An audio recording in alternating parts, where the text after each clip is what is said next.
입시 전략을 하기 전에 저희 처음에 이제 명사가 이제 이사를 갑니다.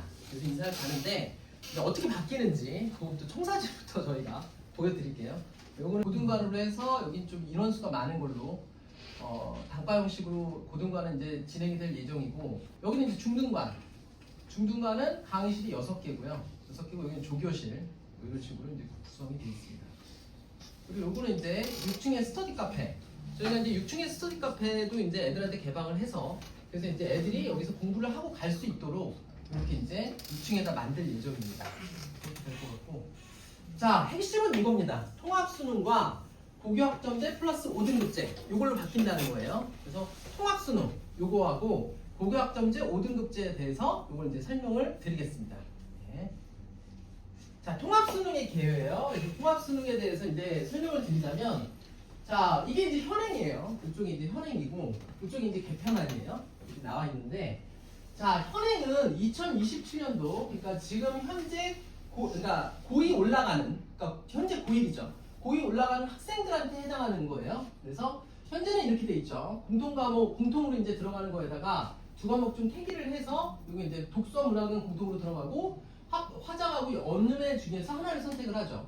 수학도 수원, 수투는 이제 공통으로 들어가고, 확률과 통계, 미분, 적분, 미적분, 기하 중에서 택 하나를 하죠. 그래서 이렇게 택해서 하고, 영어는 공통으로 절대평가로 하고, 공통 한국사 이거 하고, 이제 여기서 택을 해서 여기서 이제 택을 해서 이렇게 수능을 보는 이런 체제로 되어 있었습니다. 근데 이제 어떻게 바뀌느냐? 2028학년도 수능부터는 합법과 언어, 독서와 작문, 문학이 공통으로 이제 다 잡히고요. 그리고 이제 수학에서는 대수, 미적분은 확률 통계. 이게 대수라고 하면은 뭔가 뭐 대단하게 막 대수가 뭐야 이렇게 생각하실 수 있는데, 이렇게 생각하시면 돼요. 대수는 여기 그 현재 학생들의 수원이라고 생각하시면 돼요. 수원에서 배우는 내용들을 이렇게 대수라고 이렇게 묶었다라고 생각하시면 되고요. 미적분원이 수투에 해당하는 내용이에요. 그러니까 수원 수투가 여기 들어갔고, 확률 통계를 이제 공통으로 보겠다 그런 얘기죠.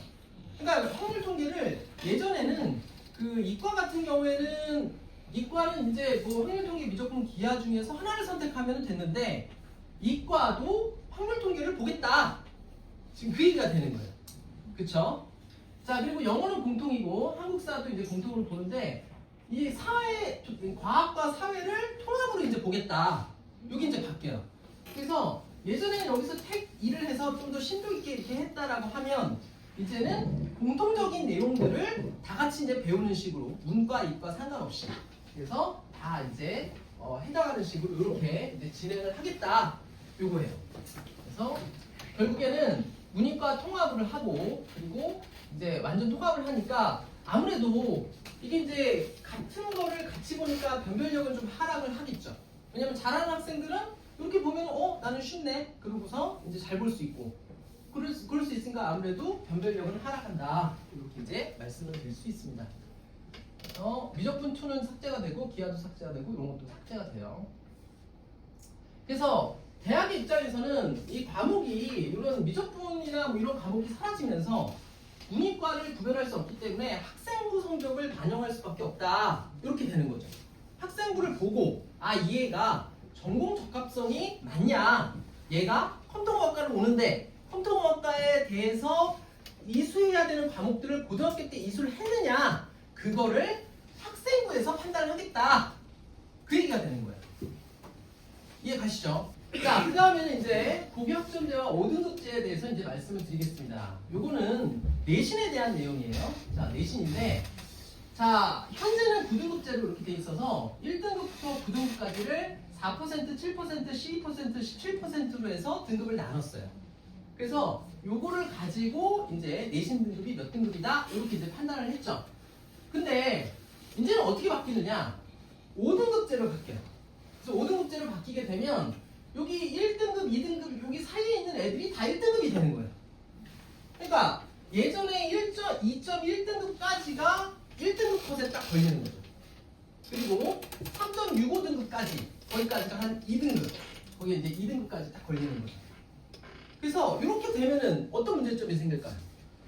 예전보다 등급차가 커져서 내신에 대해서 요것만, 내신만 딱 보고는 아 얘가 잘하는 애인가? 1등급이야. 근데 얘가 잘하는 애 맞아?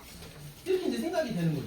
예전에는 1등급이 4%였는데 지금은 10%야. 그러면 10%면은 얘가 잘하는 애 맞아? 이렇게 되는 거죠. 이해 가시죠? 자, 그래서 학생들이 이제 이수하는 교과목에 대해서 이것도 이제 말씀을 드릴게요. 자, 1학년 때는 9등급 상대평가로 이렇게 이제 다 했습니다. 그리고 2학년 때는 일반 선택 과목에서 9등급 상대평가를 하고 진로 선택 과목이나 융합 선택 과목에서 절대평가로 해서 A, B, C, D로 했어요. 그래서 우리 개방고 학생들은 딱 보면은 절대평가는 뭐 거의 뭐 3등급 내, 제가 이제 보니까 3등급 그 정도 내에 드는 학생들 다 A야. 그러니까 절대평가는 이건 별 의미가 없어. 그러다 보니까 애들이 이제 3학년 가면 다 놀기 시작하는 거예요. 다 그냥 뭐 절대평가는 쉬우니까 놀고 그 다음에 이제 수능 대비를 하는 거죠. 현재는. 근데 이제 어떻게 바뀌느냐? 현재는 이제 이렇게 바뀐다. 그래서 1학년 때, 2학년 때, 3학년 때 모두 다 5등급 상대평가를 하겠다. 그 얘기가 되는 거예요. 5등급 상대평가. 그러니까 절대평가가 거의 없어지는 거죠. 이제 3학년까지 공부를 해야 된다 이거예요. 그죠? 그렇게 이제 바뀐다. 자, 그래서 이제 그렇게 되는데, 근데 여기서 이제 잘 보면 이게 다 이제 5등급제로 이제 바뀐다 이게 되는 거잖아요. 그러면 여기는 괜찮아. 여기는 애들이 많으니까 많이 수강을 하기 때문에 걔네가 이렇게 이제 같이 들으면 그러면은 1등급을 따도 1등급이 10%다. 그럼 10%에 해당하는 애들이 예를 들어서 300명이 듣는다. 그러면 30명 내만 들으면 1등급이 되는 거죠. 근데 문제는 여기 진로 선택 과목이나 융합 선택 과목에 있는 과목들을 듣게 되면, 그죠? 이걸 들으면은 애들이 나는 환경과학과 갈 거야, 나는 화학과 갈 거야, 나는 뭐 생명과학과를 갈 거야. 이렇게 하면은 요 과목들이 다 쪼개지죠, 애들이. 그럼 쪼개지면 각각의 과목마다 듣는 인원수가 작아진다는 얘기죠. 그러면 30명이 예를 들어서 미적분 툴을 들었다라고 가정을 한번 해봅시다. 그러면 30명에서 1등급이면 3명 안에 들어야 되는 거예요. 3등 안에 들어야 그래야지 1등급이 나온다. 이게 되는 거죠. 그래서 이게 이제 인원수는 그대로고 과목수는 증가하니까 등급 따기가 어려워진다. 그래서 학교에서 컨트롤할 가능성이 크다. 이건 뭐냐면은 학교에서 이제 야 너네 등급 따기 어려워. 그렇게 수강하면은 등급 따기 어려워. 그러니까 요거 너네 그냥 들어. 이렇게 될 가능성이 높다는 거죠. 그러면 학교를 보셔야 된다는 얘기예요. 제 말은. 고등학교를 보고 그 고등학교에서 어떤 과목을 개설했는지를 봐야 된다는 얘기가 되죠. 내 아이가 어떤 특정한 과에 가야 되는데 그 학교에서는 내 아이가 원하는 이 진로 선택 과목이나 이런 것들이 없어. 그런데 거기 가서 듣고 있으면은 나중에 도움이 안 되겠죠. 그래서 이 절대평가 과목 수는 이제 많아지고, 그죠? 그래서 등급 유지하는데 부담이 생기고, 그럼 어떤 과목을 이제 선택해야 되느냐 봐야 된다는 얘기죠. 그래서 요거는 이제 뭐냐면은 서울대학교에서 우리 학과에 여기를 오려면 이런 과목을 들어야 돼 라고 권장하는 과목들을 내놨어요. 그래서 요거를 이제 보고서 얘가 이런 과목들을 들었으니까 우리 학과 와도 괜찮겠네? 이렇게 이제 생각을 하는 거죠. 그러니까 내가 만약에 재료공학부나 행정학부에 가고 싶어. 근데 미적분을 안 들었어. 그러면은 야 너는 미적분도 안 듣고 이거 와서 들을 수 있겠어? X 이렇게 된다는 얘기죠. 그래서 이런 내용들을 미리 좀 알고 좀 그 진로를 선택하고서 미리 좀 알고 이렇게 좀 선택을 미리 할 필요가 있다 이거죠. 그래서 여기 있는 내용들, 그래서 이런 것들이 이제 서울대에서 이제 권장을 했고, 이런 추세는 사실 뭐 여기 계신 분들은 다 입시를 겪어보셨으니까 아시겠지만 서울대에서 딱 하면은 그럼 사실 다른 학교도 다 따라가요 사실은. 그래서 이제 연대나 무슨 뭐 성균관대, 무슨 경희대 뭐 이런 데서도 그럼 우리도 뭐 이런 거는 들어야 될 것 같아. 이런 거는 전공 적합성에 맞는 그런 과목들이니까 그런 거 들어야 될 것 같아. 이렇게 이제 말을 한다는 거죠. 그래서 이런 식으로 이제 나와 있다 그런 얘기예요. 일반고 자사고를 이걸 갖다 자기 적성을 가지고 이게 딱 하기 위해서는 뭔가 한계가 있다는 거죠. 그래서 그럼 어떻게 해야 되느냐? 이걸 말씀을 잠깐 드리자면 이렇게 이제 저희는 판단을 하고 있어요. 어떻게 하냐면 자기 아이가 그러니까 중학교 3학년 때까지 선행을 그러니까 어느 정도, 그러니까 그 고등학교 수준의 선행을 어느 정도 끝내면, 그래서 그것까지 이해를 하고 심화를 어느 정도 했다.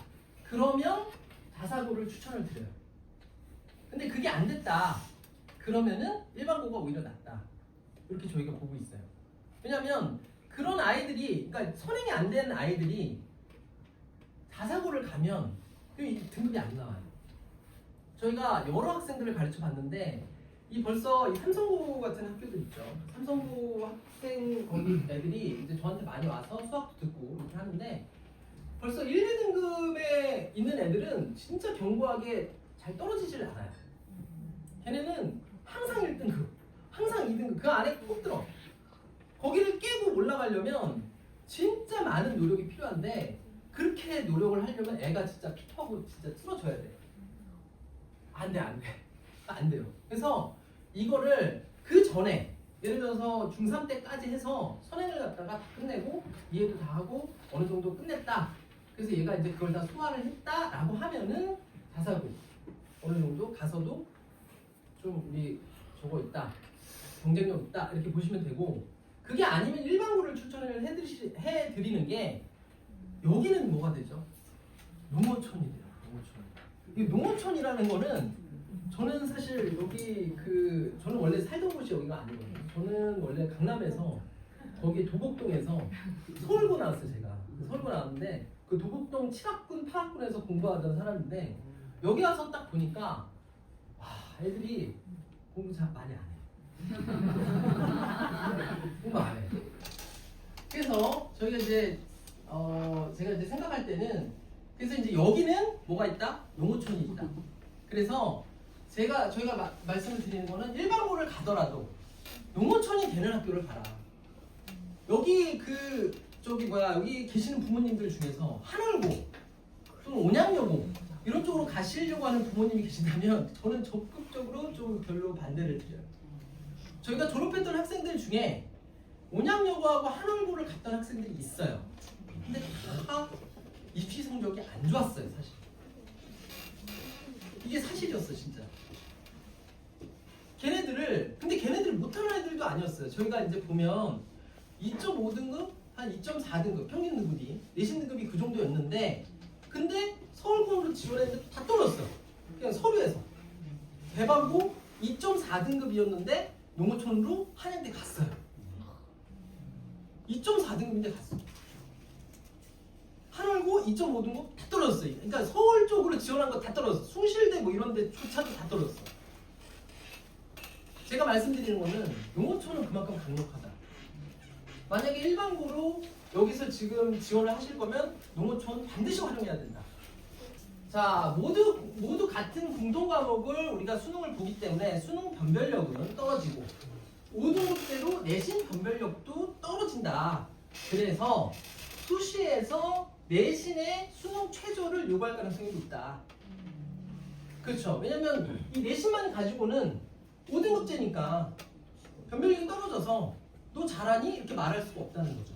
그래서 수능 최저를 요구할 가능성이 높고, 정시에서도 이 수능만 가지고는 그 애가 전공이 적합한지를 알 수가 없다. 그래서 내신을 추가시킬 가능성이 높다. 이렇게 되는 거죠. 그래서 수시에서는 수능 최저가 강화될 가능성이 높고, 정시에서는 학생부를 요구할 가능성이 높다. 그래서 지금처럼 정시전사, 난 정시만 볼 거야. 나는 다 수시 필요 없어. 내신 다 포기하고 그냥 정시만 할게. 이거 안 된다는 거죠.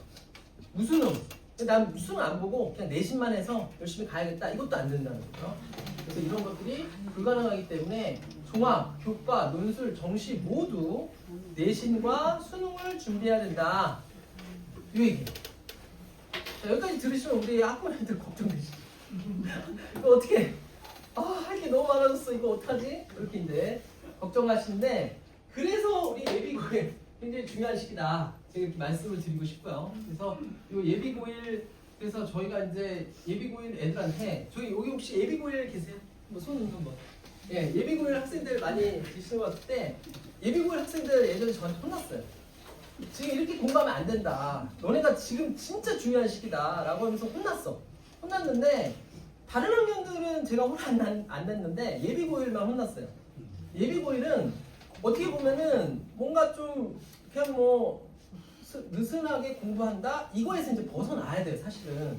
이제 중요한 시기라는 얘기죠. 그래서 이거 중요하다. 자, 요거는 이제 예비고일이 왜 중요하냐? 요거 이제 말씀을 드릴게요. 진학사에서 5개년 동안 조사한 결과 고1 성적이 고3까지 간다. 요게 있어요. 그래서 보면 12만 5천 명의 아이들을 분석을 했더니 고교생 90%가 성적의 변화가 거의 없더라. 이거죠. 그러니까 고1 성적이 고3까지 간다. 그 얘기예요. 그래서 요거를 이제 한번 통계를 한번 내본 거예요. 재밌게. 요거 한번 통계를 내봤어요.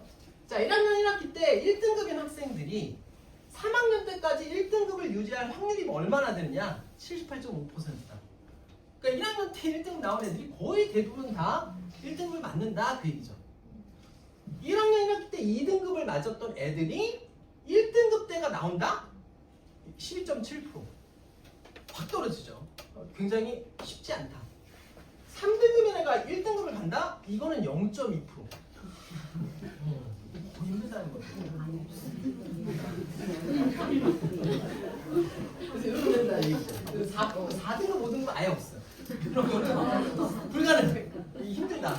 이게 원래 소수점 뒷자리도 있는데 거의 뭐 그렇죠. 힘들다.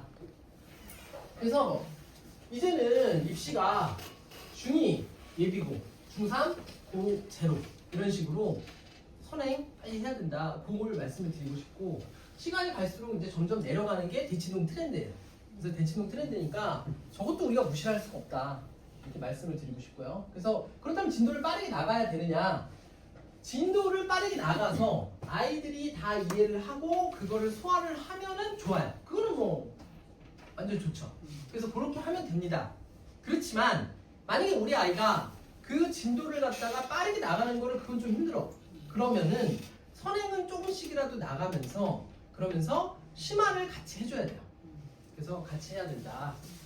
그래서 바뀌는 입시에 대한 대비는 하고 계셔야 된다. 이렇게 이제 입시가 바뀌니까 우리 애가 이렇게 바뀌니까 이거는 알고 있어야 돼. 그러니까 앞으로 이런 과목들을 들을 거니까 이런 거를 좀 미리 그래도 한 학기라도 한 두 학기라도 좀 그래도 미리 좀 들어야 돼. 요거를 갖다 생각하고 계셔야 된다. 그걸 말씀을 드립니다 그래서 이번 우리 겨울 명사는 상위권 학생들은 좀 더 빨리 요거를 좀 심화를 나가려고 생각을 하고 있어요. 하위권 학생들은 중하위권은 공부 습관과 개념을 갖다가 이것도 선행을 나갈 거예요. 그래서 다음 학기 이제 선행을 나갈 건데 이걸 하면서 그러면서 이제 그 각각의 학생들의 단점을 보완을 해야 될 것 같아요. 제가 봤을 때. 그러니까 아이들이 공부 습관이 안 잡혀 있다? 그럼 공부 습관을 잡아야 되는 거고 우리 아이가 계산이 많이 틀려. 수학을 하는데 맨날 계산 틀려. 그러면은 그거에 대한 보완을 해야 된다는 얘기죠. 그거를 방학 때 해야 된다.